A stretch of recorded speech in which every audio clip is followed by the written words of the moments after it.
السلام عليكم ورحمة الله وبركاته.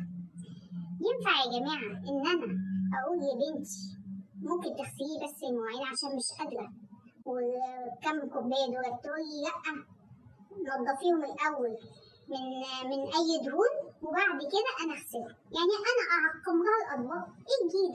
قلت لها خلاص يا ستي، أنا ما قلتلكيش لا حلل ولا غير، ممكن تمسحي ترابيزة الأكل لو سمحتي. قالت لي لأ، ما أنا ما أمسكش فوطة وامسح بيها السفرة. طب ما الفوطة نظيفة يا حبيبتي، ده لسه يعني جايباها مع المنشر، يعني ما فيهاش حاجة. قلت لها أنا أقرف. طب وبعدين إيه الجديدة؟ راحت في الآخر تنازلت وعايزة تخلص باكل مناديل على مسح السفرة. ليه يا أمي؟ ليه يا أمي؟ انتي لو كنتي عملتي حاجة زي دي زمان كان زمان اتمسح بشعرك السفرة.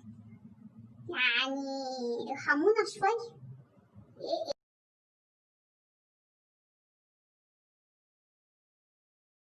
ايه الجيل الصاعد ده؟ بس انا فكرت في فكرة هعملها ببنتي، ربنا يحميها يا رب ويخليها لي يا رب.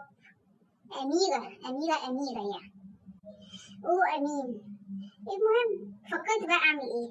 أخدها معرض أجهزة كهربائية، أسيبها في المعرض وآخد غسالة أطباق. إيه رأيكم؟ مش ينفع؟ أحسن برضه، أنا بقول كده. وهي فكرة لذيذة، فكرة لذيذة أوي. اعملوا كده، اللي يغيبكوا في غسيل مواعين غيروه بغسالة أطباق، هتنفعكوا أوي.